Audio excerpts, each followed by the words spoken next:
Primera de Samuel, capítulo 4, del 1 al 11. Dice la palabra de la siguiente manera: Y Samuel habló a todo Israel. Por aquel tiempo salió Israel a encontrar en batalla a los filisteos y acampó junto a Eben-ezer, y los filisteos acamparon en Afec. Y los filisteos presentaron la batalla a Israel, y trabándose el combate, Israel fue vencido delante de los filisteos, los cuales hirieron en batalla en el campo como a 4,000 hombres. Cuando volvió el pueblo al campamento, los ancianos de Israel dijeron: ¿Por qué nos ha herido hoy Jehová delante de los filisteos? Traigamos a nosotros de Silo el arca del pacto de Jehová, para que viniendo entre nosotros nos salve de la mano de nuestros enemigos.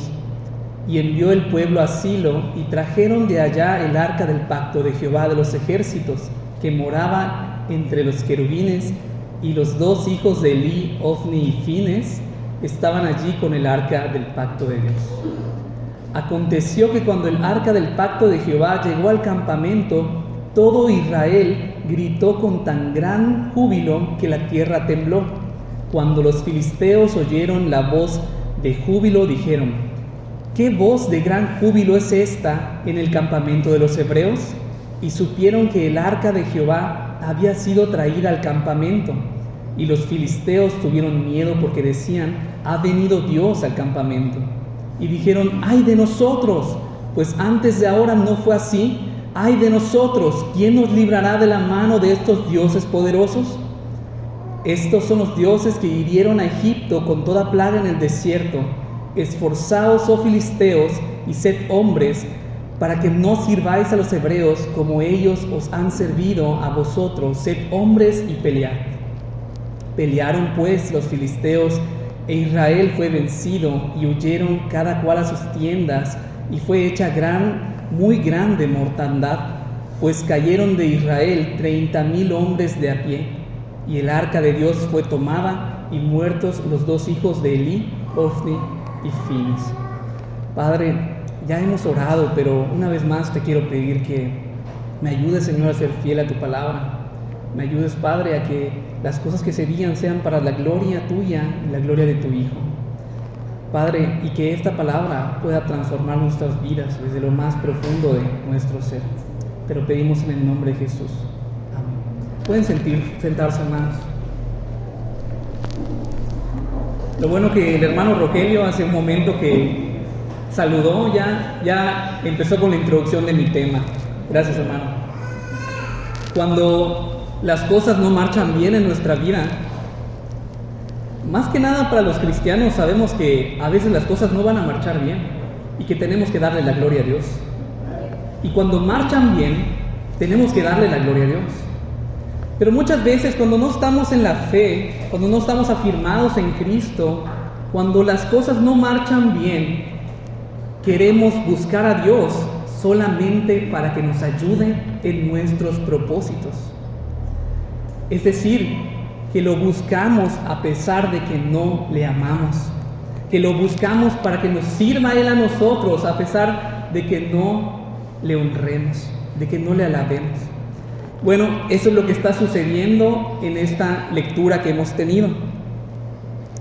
El pueblo de Israel, como dice en los primeros versículos, versículo 1, versículos 2, la batalla ya había comenzado. Ellos habían perdido al principio miles de hombres. Y el pueblo se había preguntado, dice: los ancianos de Israel dijeron, versículo 3, ¿por qué nos ha herido hoy Jehová delante de los filisteos? Ellos sabían que la victoria proviene del Señor. Ellos entendían que el Señor es soberano, o al menos lo deberían entender, y por los registros de la historia, si el pueblo era victorioso, era por la mano de Dios. Entonces, preguntándose ellos, ¿por qué Dios no nos ha ayudado ahora? Y es que ellos en su entendimiento dijeron: pues si no nos ha ayudado, vamos a encontrar un método a través del cual ahora sí nos ayude. Vayan por el arca. Vayan por el arca y tal vez esta sea la clave de nuestra victoria. Cuando llega el arca de Dios, el arca del pacto, al campamento, parece que los filisteos conocían la historia de los hebreos. Dicen, Dios ha llegado al campamento. ¿El Dios de quién? El Dios de los hebreos. Ha llegado al campamento porque el arca lo que hacía era representar la presencia de Dios en medio del pueblo. Repito, es una de las ideas que quiero recalcar hoy. El arca representaba la presencia de Dios en medio del pueblo. Así que ellos habían escuchado tal vez la historia de cuando el pueblo de Israel salió de Egipto y que Dios había herido a Egipto con plagas y muchas aflicciones. Pero vemos que el resultado de los hebreos de llevar el arca no fue la clave de su victoria, sino que tuvieron una más humillante derrota. ¿Qué pasa, hermanos? ¿Qué sucedió? ¿No funcionó el arca? ¿Qué fue lo que salió mal?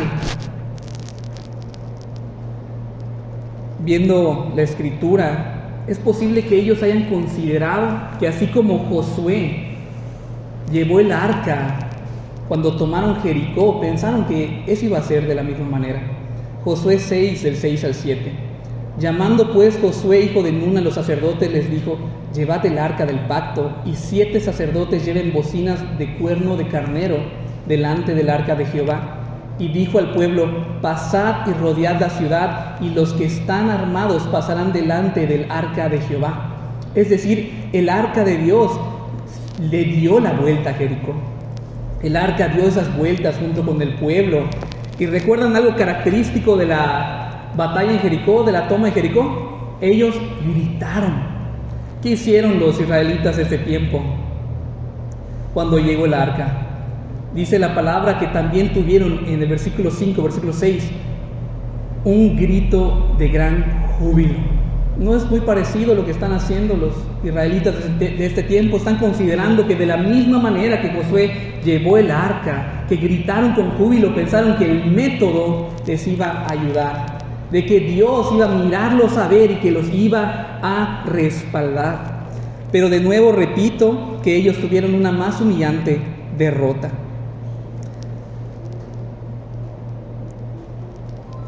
Cuando el pueblo marchaba de un lugar a otro, y hemos de entender que cuando Josué está entrando con el pueblo a Jericó, mis hermanos, ellos estaban cruzando el Jordán, acababan de cruzar el Jordán. De hecho, en el Jordán también, ¿quién creen que pasó primero? El arca. El arca. Los sacerdotes que llevaban el arca fueron los primeros que pisaron el Jordán, de tal forma que dice la escritura que cuando los pies se entraron en el agua, el mar del Jordán se dividió. El agua del río se dividió para que ellos cruzaran. Es decir, que el arca tenía un papel importante porque representaba la presencia de Dios. Y de nuevo pregunto, ¿qué fue lo que sucedió? ¿No funcionó el arca? Pero también les puedo hacer esta pregunta: ¿debía de llegar el arca al campamento de batalla? En primera instancia, ¿qué es el arca, hermanos, hermanas? Puede ser que, de verdad, y no lo digo a forma de broma, pudiera ser que estemos pensando en el arca de Noé, porque es la misma palabra. Pero no es el arca de Noé. El arca se le conoce en la escritura por medio de 3 maneras: el arca del pacto, el arca del testimonio y el arca de la alianza. Las 3 maneras de llamarle hacen la referencia a la misma cosa, al mismo objeto, a un cofre, a una urna. En palabras más sencillas, hermanos, era una caja. Una caja que el Señor había mandado hacer en Éxodo 25, pero que también en Éxodo 37 se nos dice cómo se llevó a cabo. Son las mismas palabras, nada más que en Éxodo 25 salen las indicaciones y en Éxodo 37 sale cómo lo hicieron, que era prácticamente lo mismo. Hizo también de Saleel el arca de madera de acacia. Su longitud era de 2 codos y medio, su anchura de codo y medio, y su altura de codo y medio. y la cubrió de oro puro por dentro y por fuera, y le hizo una cornisa de oro en derredor. Además fundió para ella 4 anillos de oro a sus 4 esquinas. En un lado 2 anillos y en otro lado 2 anillos. Hizo también varas de madera de acacia y las cubrió de oro y metió las varas por los anillos a los lados del arca para llevar el arca.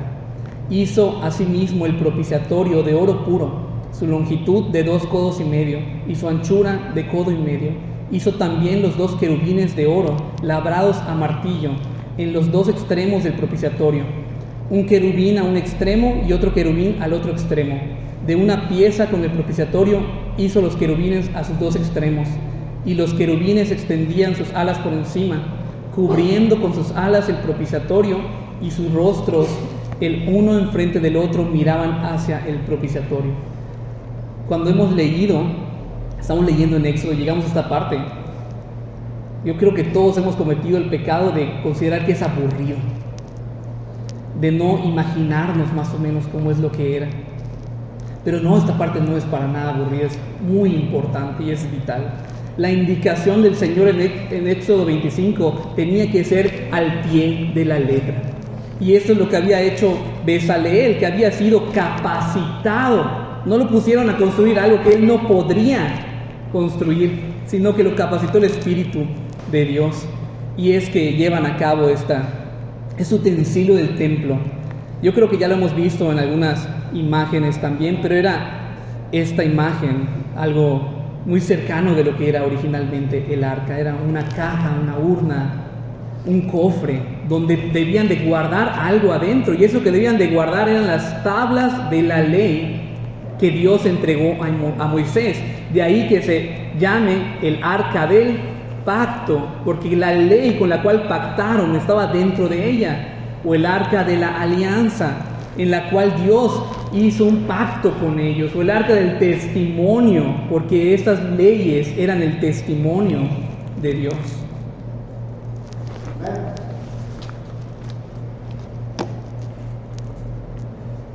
¿Cuál era su propósito? Éxodo 25, 22. Y de allí me declararé a ti y hablaré contigo sobre el propiciatorio, de entre los 2 querubines que están sobre el arca del testimonio, todo lo que yo te mandare para los hijos de Israel. El propiciatorio, hermanos, era la tapa, lo que podemos ver encima, lo que tenían los 2 querubines. Era esa tabla que tapaba el arca. Así que cuando vemos esas 2 palabras, arca y propiciatorio, están ligados. El propiciatorio está encima del arca. Y ahí hablaría el Señor con Moisés. Eso es lo que le está diciendo en Éxodo 25, 22. Otra pregunta: ¿dónde debía encontrarse el arca? Éxodo 40, 20. Y tomó el testimonio y lo puso dentro del arca, y colocó las varas en el arca y encima el propiciatorio sobre el arca. Luego metió el arca en el tabernáculo y puso el velo extendido y ocultó el arca del testimonio como Jehová había mandado a Moisés. El arca debía encontrarse en el lugar santísimo del tabernáculo, en el lugar santísimo. Y el lugar santísimo era el lugar más adentro del templo. Recordemos que tenía 3 espacios: los atrios, que eran como las terrazas; el lugar santo, que era después de entrar, el primer espacio, y después estaba el lugar santísimo, dividido por un segundo velo. Hermanos, en el lugar santísimo no podía entrar nadie, excepto el sumo sacerdote, una vez al año, en el día de la expiación. ¿Y esto qué nos demuestra? De que el arca era un instrumento santo, porque representaba la presencia, pero también la santidad de Dios. No por nada estaba todo cubierto de oro. El oro representaba esa pureza. Toda el arca prácticamente estaba cubierta de oro. Así que ahora les pregunto, ¿era correcto llevarlo al lugar de la batalla? No. ¿Qué es lo que está sucediendo? Que el pueblo quiere obligar a Dios a bendecirlo. No me ayudas, No me ayudaste de la primera, voy a hacer todo lo posible para que ahora me bendigas. Y esto no puede pasar por nuestra mente en ninguna manera. Todo lo que Dios haga a nuestro favor es por su beneplácito, por su gracia, por su amor en Cristo a su pueblo. Pero no hay manera de que podamos obligar a Dios a ayudarnos. Segunda idea que quiero recalcar mucho en esta mañana: el arca no es un amuleto, no es un talismán ni de la buena suerte ni de la mala suerte. De hecho, eso solo se presta a superstición. Lo que en realidad pasó en 1 Samuel 4 es que el pueblo puso su confianza en un amuleto y no en Dios. Es decir, que llevar el arca no sirvió para nada. No sirvió para nada.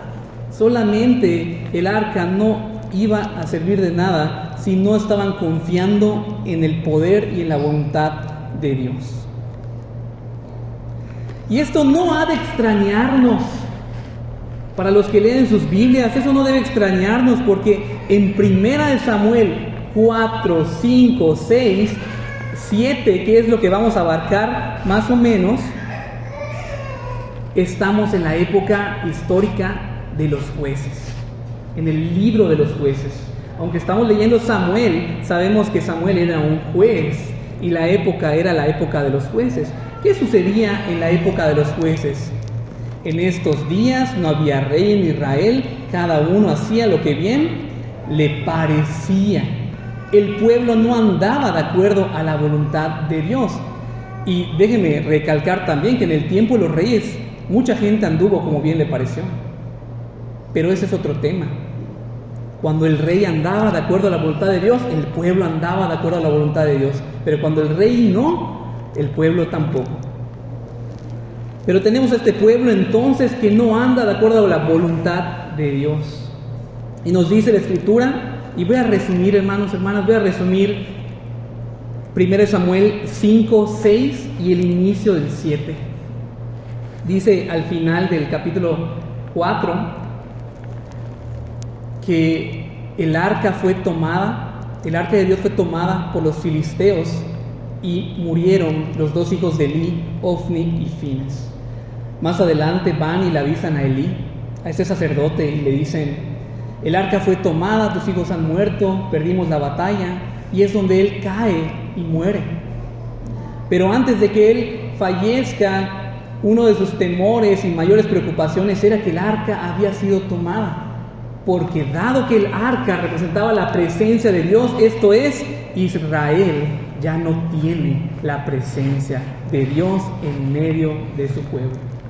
Eso era una noticia terrorífica para alguien que amaba a Dios. Resumiendo Samuel 5 y 1 Samuel 6, el arca es tomada por los filisteos y llevada a una ciudad llamada Asdod, en la cual la introducen en el templo de un ídolo de los filisteos llamado Dagón. Yo creo que muchos se acuerdan de esta parte de la Escritura, en el cual el arca es introducida, y eso no era extraño para ese tiempo, porque tomar las cosas del pueblo derrotado era como tomar parte del botín. Recordamos que cuando un pueblo derrotaba a otro se llevaban todo el oro, a veces hasta las mujeres, a los niños, y en este caso habían tomado el arca como un premio de la victoria, como parte de ese botín, y solían introducirlo al templo de sus dioses, porque eran paganos, tenían muchos dioses, y volverlos parte de su culto, porque para ellos mientras más dioses mejor. Eso era algo que el pueblo de Israel no debía hacer, pero los filisteos no había ningún problema en que ellos lo hicieran. Pero a la mañana siguiente el ídolo de Dagón estaba postrado delante del arca de Dios, a lo cual los filisteos entran, lo ponen de pie, pero a la mañana siguiente vuelve a suceder lo mismo. El ídolo vuelve a caer delante del arca, pero ahora sin manos y sin cabeza. Pero no se quedó ahí. Dice la Escritura que la mano de Dios se hizo pesada sobre los filisteos. y llegaron enfermedades, y llegó aflicción, y muchos murieron de tumores en sus cuerpos. Ellos, considerando que pudiera ser obra de la casualidad, deciden trasladar el arca a otra ciudad llamada Gad, pero no la Gad de los hebreos, sino Gad de los filisteos con T, y tienen los mismos resultados, y dicen, bueno, vamos a llevarlo a otra ciudad de las principales de Filistea, llamada Ecrón. Y cuando llegan a Ecrón, los moradores de esa ciudad dicen, han pasado a nosotros el arca de Israel para matarnos ahora a nosotros y a nuestro pueblo, no la queremos. Oigan, ¿por qué no se la llevan a otro lado? ¿Por qué la traen con nosotros? Ya murieron aquí, ya murieron allá, y ahora nosotros hemos de morir. ¿Por qué? Los príncipes de los filisteos se reúnen y ellos concuerdan en que es mejor devolver el arca al pueblo de Israel. Y preguntándole a sus sacerdotes y hechiceros, les dicen, ¿la devolvemos? Dicen, sí, pero no la devuelvan vacía, devuélvanla con tesoros, con joyas.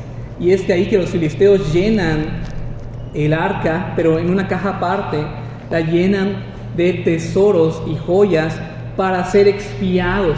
Esto no significa que sea otro tipo de expiación que Dios nos reveló a los hebreos. No, esto era una forma en la que ellos y en la que en su culto a sus dioses paganos habían inventado. Esto no es una forma que Dios haya dicho. Después de 7 meses de que el arca estuvo en tierra de los filisteos, la montaron sobre un carro nuevo que tenía vacas, para que sea llevada hasta los límites de Israel a una ciudad llamada Bet-Semes. Dice la Escritura que los filisteos solamente llegaron hasta el límite de la ciudad y ahí se apartaron lo más rápido que pudieron. Y también recalcan los comentaristas que parece que las vacas hayan andado solas. No las tenían que guiar, solas iban por el camino sin apartarse ni a derecha ni a izquierda. En línea recta llegaron a donde debían de llegar. Ahora en 1 Samuel 6:19 dice la Escritura, entonces Dios hizo morir a los hombres de Bet-Semes porque habían mirado dentro del arca de Jehová. Hizo morir del pueblo a 50,070 hombres. Y lloró el pueblo porque Jehová lo había herido con tan gran mortandad.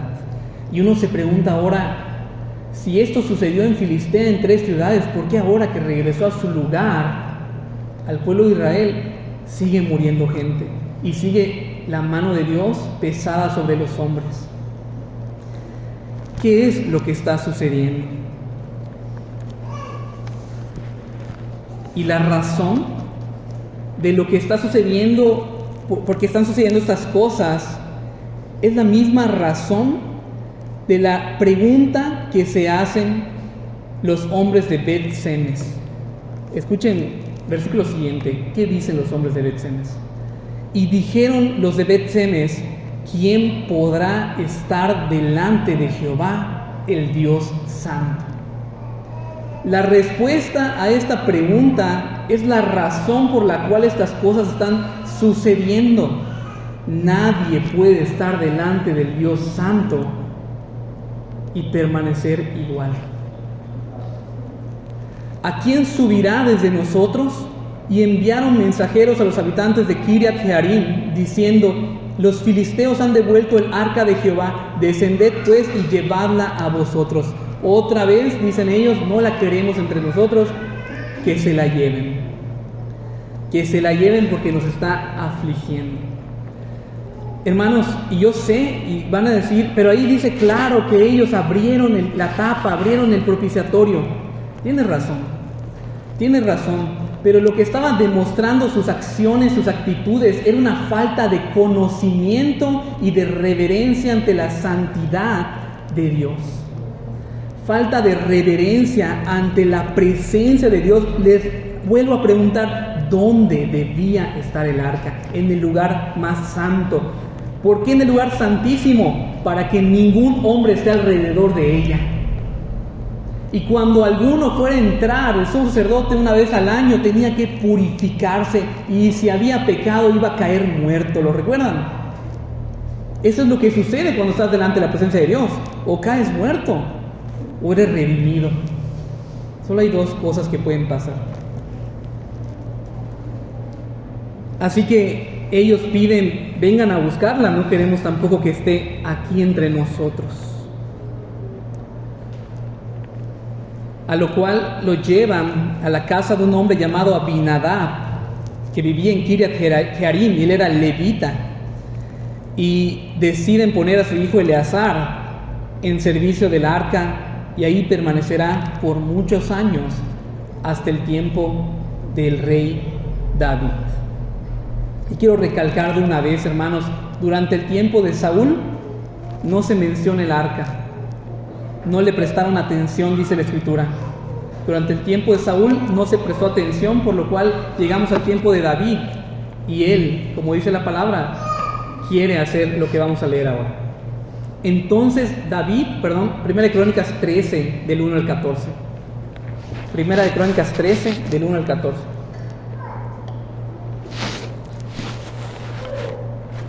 Entonces David tomó consejo con los capitanes de millares y de centenas, y con todos los jefes, y dijo David a toda la asamblea de Israel: si os parece bien, si es la voluntad de Jehová nuestro Dios, enviaremos a todas partes por nuestros hermanos que han quedado en todas las tierras de Israel, y por los sacerdotes y levitas que están con ellos en sus ciudades y ejidos, para que se reúnan con nosotros, y traigamos el arca de nuestro Dios a nosotros, porque desde el tiempo de Saúl no hemos hecho caso de ella. Y dijo toda la asamblea que se hiciese así, porque la cosa parecía bien a todo el pueblo.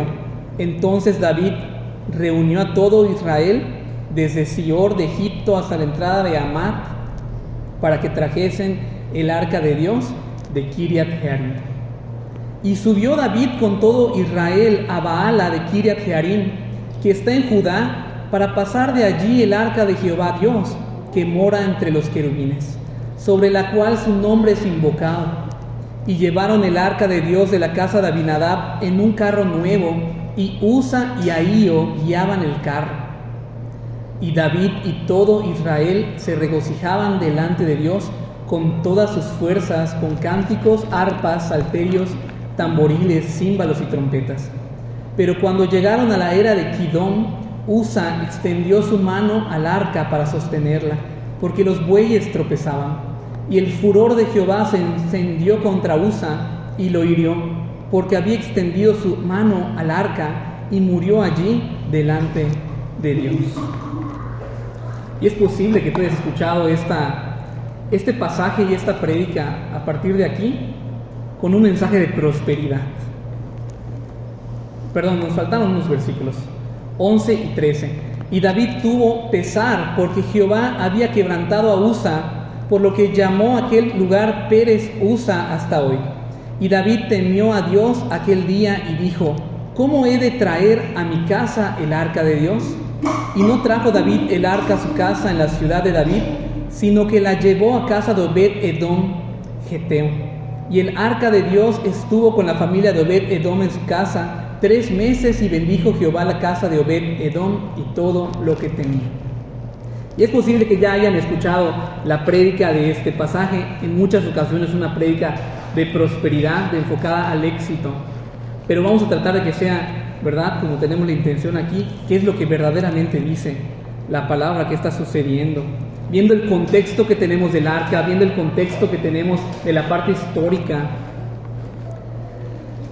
¿qué es lo que sucedió ahora? Porque predicar directamente el quebrantamiento de Usa es difícil si no sabemos qué es el arca, es difícil si no sabemos qué es lo que ha acontecido anteriormente. Y ahora la pregunta ya no es qué es el arca o dónde debería estar, sino cómo debería de ser trasladada. Primera de Crónicas 15, 14 al 15, y esto es algo que va a suceder después, pero aquí nos refleja lo que está sucediendo ahora. Así los sacerdotes y levitas se santificaron para traer el arca de Jehová Dios de Israel, y los hijos de los levitas trajeron el arca de Dios puesta sobre sus hombros en las barras, como lo había mandado Moisés, conforme a la palabra de Jehová. En este momento, cuando ellos van a buscar el arca, a Kiriat Jearim, en primer lugar, no lo estaban llevando levitas. En segundo lugar, lo estaban llevando por medio de vacas y de un carro, de bueyes, y de un carro nuevo. ¿Quién había hecho esto? Los filisteos. Oigan, ya ni siquiera vamos a cumplir las cosas como Dios las manda, vamos a hacerlo a la forma de los paganos. Eso no puede ser. Y denota esto irreverencia ante lo que Dios ha mandado, una ligereza de lo que Dios ha mandado. Otras personas que también presentaron ligereza delante de Dios, indiferencia, los hijos de Aarón, Nadab y Abiú, y lo hemos mencionado muchas veces. Ellos fueron quemados por un fuego de Dios porque habían ofrecido un fuego extraño en Levítico. Y de ahí que Dios le diga a Moisés, esto es lo que había dicho, dice Moisés, esto es lo que había dicho el Señor, como santo seré tratado entre los que a mí se acercan. En primer lugar, ellos ni siquiera deberían estar cerca del arca. En segundo lugar, no deberían estar trasladándola de esa manera. Y en tercer lugar, tampoco deberían de haberla tocado. Y dice la palabra más adelante que Dios no solamente quebrantó a Usa, quien cayó muerto por haberla tocado, sino que humilló al pueblo. ¿Y por qué digo esto? En el versículo, ¿cómo empieza este pasaje? Versículo 2. Y dijo David a toda la asamblea de Israel, si os parece bien y si es la voluntad de Jehová nuestro Dios. Era la voluntad de Jehová el Señor que llegaran de esa manera hasta la casa de David. No lo era. No fue la voluntad de Dios, por lo tanto los quebrantó a Usa. Y el rey David ahora teme. Versículo 12, y David temió a Dios en aquel día y dijo, ¿cómo he de traer a mi casa el arca de Dios? ¿Cómo he de traer a mi casa el arca de Dios? Y repito, una de las ideas que yo quiero recalcar hoy, cuando vemos y meditamos en la santidad de Dios, solo hay dos cosas que pueden pasar.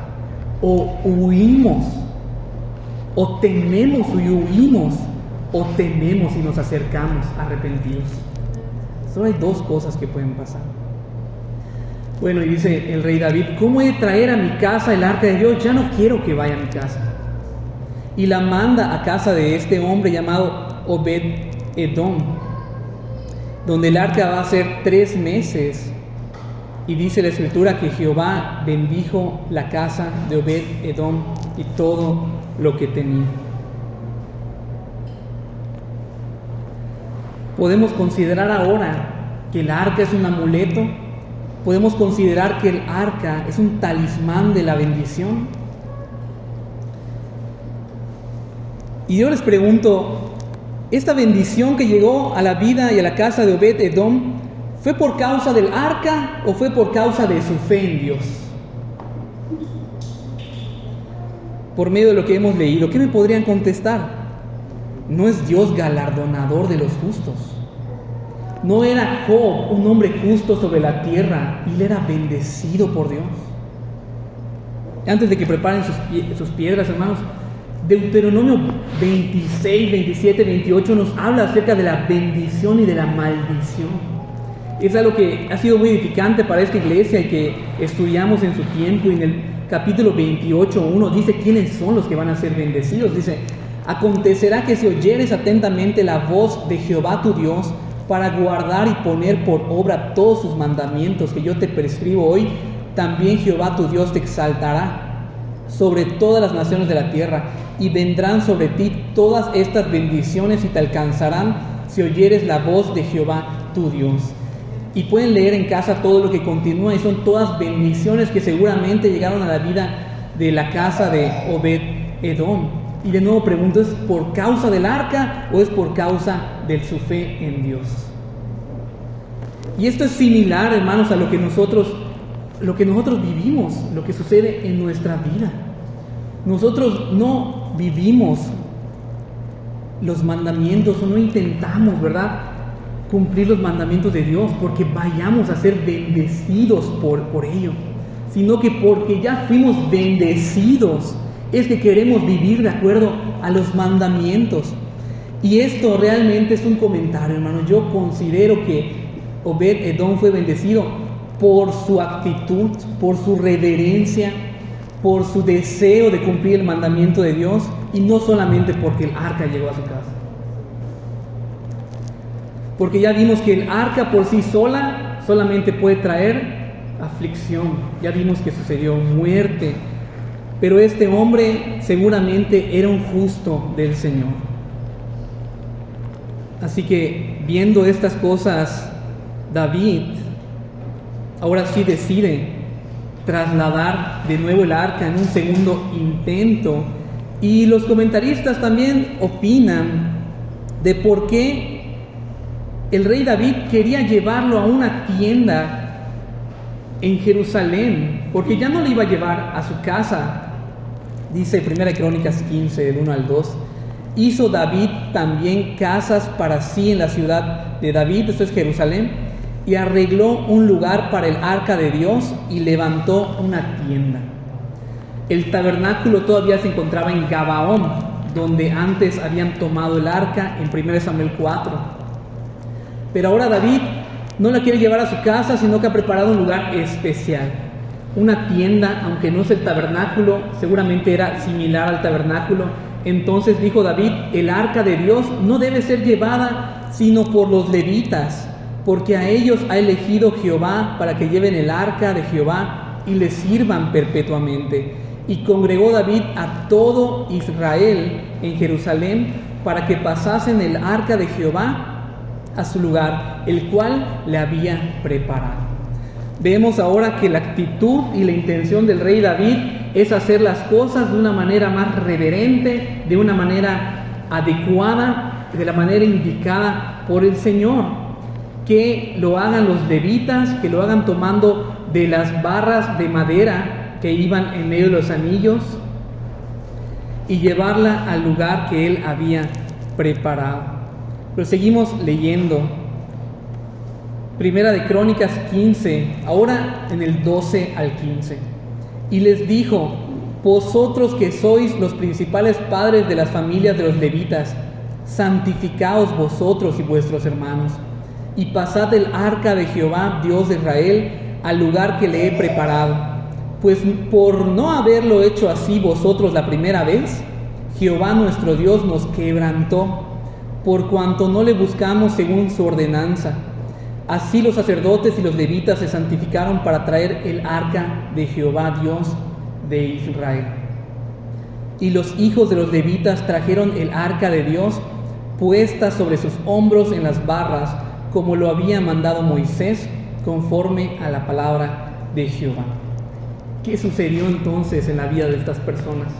Cuando son confrontados por la santidad de Dios, cuando son humillados por la santidad de Dios, y un hombre muere y cae muerto, y no hay una explicación, dice, pues ¿qué le pasó a este hombre? Solo cayó muerto. ¿De causas naturales, de causas de qué enfermedad? No lo sabemos, solo sabemos que cayó muerto.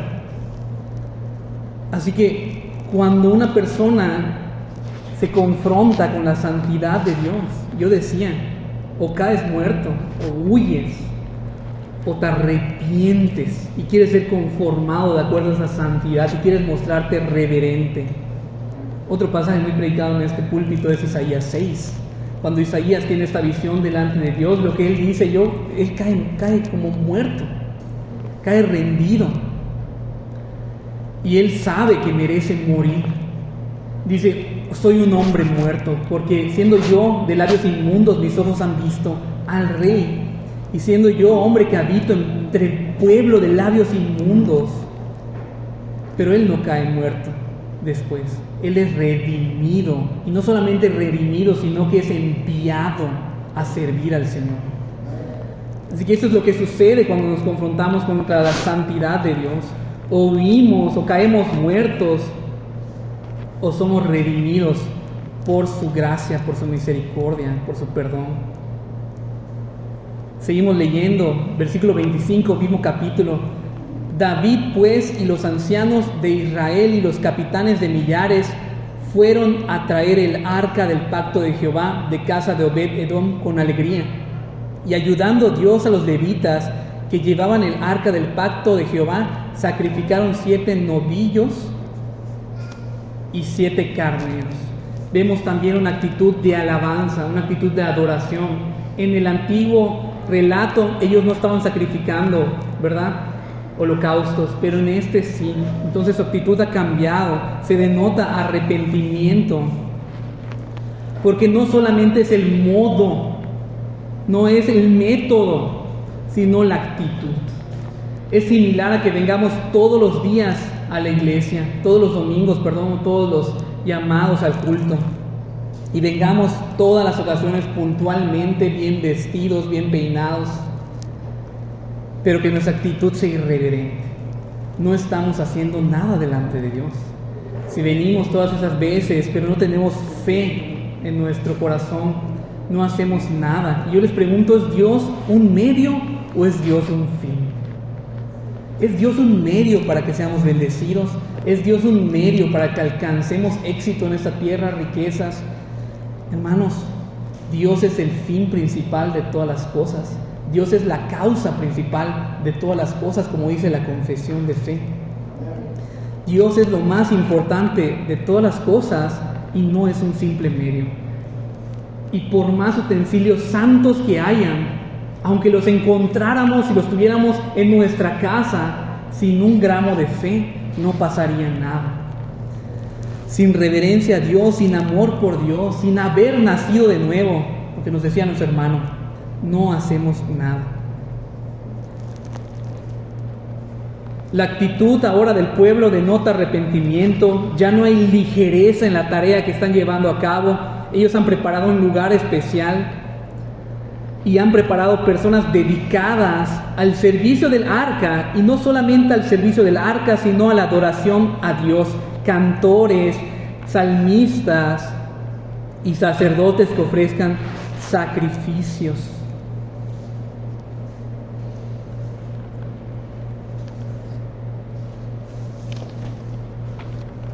Me estaba saltando una parte muy importante.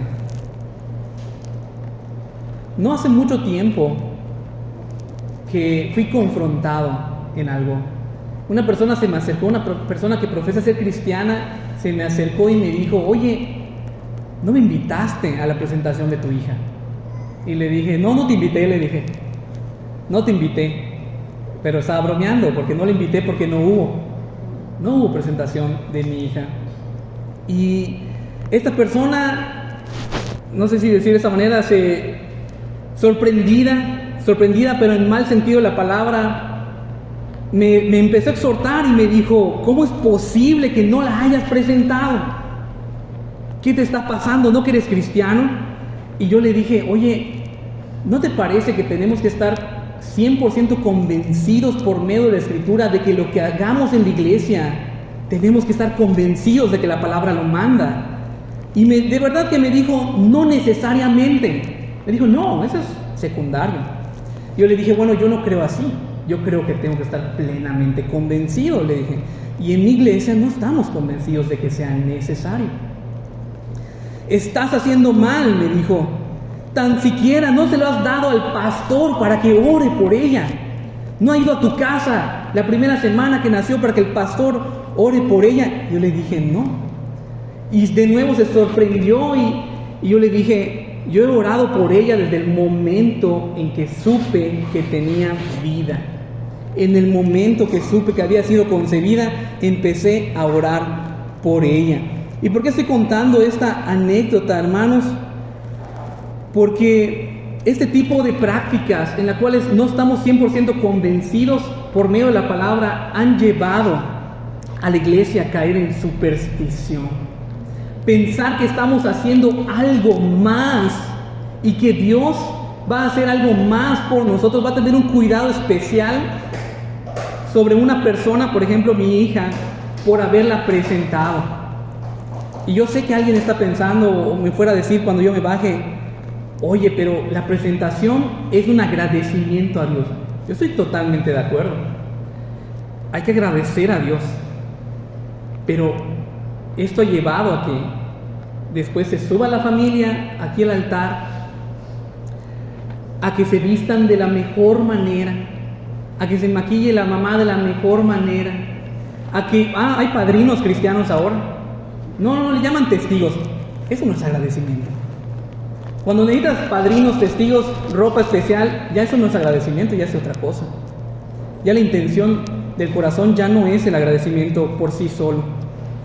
Entonces, la superstición ha llevado a denominaciones a bautizar niños y a hacer lo mismo que los católicos, porque, bueno, pues ya mejor no los presentamos, los bautizamos, o ¿cuál hacemos? No, hermanos, no. Y yo sé los argumentos de una iglesia que presenta niños y no están bien argumentados, no son la base para hacerlo en la iglesia. Así que llegando el arca a este lugar que habían preparado, los que puedan en sus casas lean el inicio del capítulo 16, Primera de Crónicas 16. Nosotros vamos a leer a partir del 8, pero los que puedan leerlo, léanlo, es muy edificante. Nos dice cuando llegaron, cómo establecieron el servicio, pero yo quería ir a lo que es el Salmo de Acción de Gracias que recita el rey David. Quisiera que lo leamos todos juntos porque es impresionante. Después de ser humillado por la santidad de Dios, después de que tus planes no salen, después de saber lo que ha pasado históricamente con el arca, después de ser confrontado con la santidad de Dios, este hombre lo que va a hacer es recitar un salmo con una teología preciosa. Vamos a leerlo en 1 Crónicas 16:8. Es un poquito largo, pero lo vamos a leer, tenemos el tiempo. Dice de la siguiente manera: alabad a Jehová, invocad su nombre, dad a conocer en los pueblos sus obras, cantad a él, cantadle salmos, hablad de todas sus maravillas, gloriaos en su santo nombre, alegres el corazón de los que buscan a Jehová. Buscad a Jehová y su poder, buscad su rostro continuamente, haced memoria de las maravillas que ha hecho, de sus prodigios y de sus juicios de su boca. Oh vosotros, hijos de Israel, su siervo, hijos de Jacob, sus escogidos. Jehová, Él es nuestro Dios, sus juicios están en toda la tierra. Él hace memoria de su pacto perpetuamente y de la palabra que Él mandó para 1000 generaciones, del pacto que concertó con Abraham y de su juramento a Isaac, el cual confirmó a Jacob por estatuto y a Israel por pacto sempiterno, diciendo: a ti daré la tierra de Canaán, porción de tu heredad. Cuando ellos eran pocos en número, pocos y forasteros en ella, y andaban de nación en nación y de un reino a otro pueblo, no permitió que nadie los oprimiese. Antes, por amor de ellos, castigó a los reyes. No toquéis, dijo, a mis ungidos, ni hagáis mal a mis profetas. Cantad a Jehová toda la tierra, proclamad de día en día su salvación. Cantad entre las gentes su gloria y en todos los pueblos sus maravillas. Porque grande es Jehová y digno de suprema alabanza y de ser temido sobre todos los dioses. Porque todos los dioses de los pueblos son ídolos, mas Jehová hizo los cielos. Alabanza y magnificencia delante de él, poder y alegría en su morada. Tributad a Jehová, oh familias de los pueblos, dad a Jehová la gloria y poder, dad a Jehová la honra debida a su nombre. Traed ofrenda y venid delante de él. Postraos delante de Jehová en la hermosura de la santidad. Temed en su presencia toda la tierra. El mundo será aún establecido para que no se conmueva. Alégrense los cielos y gócense la tierra, y digan de las naciones: Jehová reina. Suene el mar y su plenitud, alégrese el campo y todo lo que contiene. Entonces cantarán los árboles de los bosques delante de Jehová, porque viene a juzgar la tierra. Aclamad a Jehová porque Él es bueno, porque su misericordia es eterna, y decid: sálvanos, oh Jehová. salvación nuestra, recógenos y líbranos de las naciones, para que confesemos tu santo nombre y nos gloriemos en tus alabanzas. Bendito sea Jehová, Dios de Israel, de eternidad a eternidad. Y dijo todo el pueblo, amén, y alabó a Jehová. Qué precioso salmo, después de esto que ha vivido el rey David. Y miren esta expresión: postraos delante de Jehová en la hermosura de su santidad. Y más adelante él dice, para que confesemos tu santo nombre, nos gloriemos en ti. Hermanos, no hay ningún reproche. Al contrario, hay gloria a Dios, hay agradecimiento, porque el fin principal de todas las cosas es el Señor y Él es santo.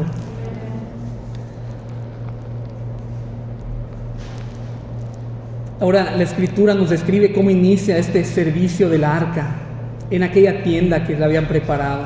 Se expresa este salmo hermoso de agradecimiento y de alabanza a Dios. Y ahora yo quiero terminar con esto. Recalco, yo sé que ya lo dije muchas veces, pero el arca representaba la presencia de Dios en medio del pueblo, representaba la santidad de Dios. No era una clase de amuleto, no era una clase de talismán. Y yo realmente no sé, no me di la tarea de investigarlo, al menos no a profundidad, pero hoy en día no se sabe su ubicación. La ubicación del arca no se tiene. No se sabe si sigue estando intacta o qué tal si fue destruida. De hecho, ese es un dato curioso, ¿no?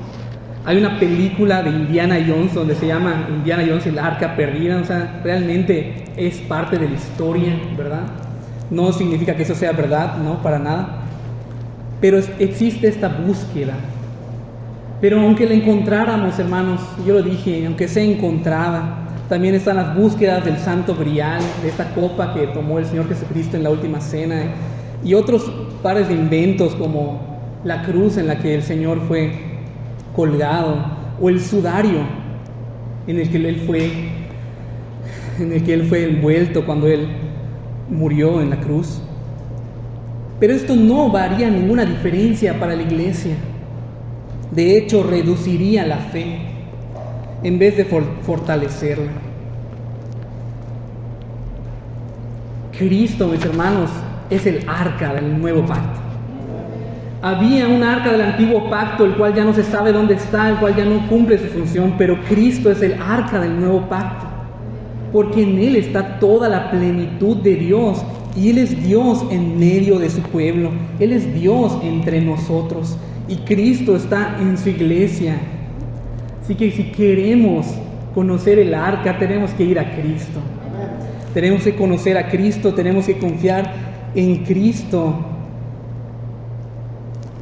Dice la Escritura que todas las cosas de la ley, todos los utensilios, todos los rituales eran sombra de lo que había de venir. Bueno, Cristo es el que había de venir, en el cual el arca, el propiciatorio, los rituales, los sacrificios cobran todo el sentido, cobran una perfecta función, completa, perfecta alabanza a Dios. Y Cristo está en medio de su iglesia, y la única forma de que nosotros no seamos destruidos por la santidad de Dios es que seamos redimidos por el pago de Cristo. El propiciatorio, recordemos que era la tapa, ¿verdad?, del arca. ¿Saben qué sucedía sobre esa tapa? Era derramada la sangre. Sobre el propiciatorio era derramada la sangre. La sangre de Cristo fue derramada sobre ese propiciatorio, ¿sí? Y de esa manera fuimos perdonados, fue hecho el pago para el perdón de los que en Él creen. Así que Cristo es esta arca. Así que predicamos, mis hermanos, la justificación por la fe. Creamos en Cristo. ¿Y por qué digo creamos? Porque nosotros que profesamos ser cristianos tenemos que afirmar nuestra fe en Cristo, para que el día de mañana sigamos aquí, y no aquí por el edificio, sino aquí en la congregación de los santos, Esta es la congregación de los santos que dice la palabra. Y no nos vayamos al mundo como otros lo han hecho. Predicamos la justificación por la fe para aquellos que aún no han venido a Cristo, que crean y se arrepientan. Que crean y se arrepientan, porque no hay más si no es en Cristo. No hay nada que esta vida nos pueda ofrecer si no es en Cristo. Y termino con esto. ¿De qué tenemos que arrepentirnos? Cada uno de nosotros tenemos de qué arrepentirnos. Vamos a ponernos de pie y vamos a orar. Pidamos perdón por nuestros pecados, porque hemos sido confrontados con la santidad de Dios. Y tal vez nosotros hubiésemos sido aquellos que tocaron el arca y caeríamos muertos.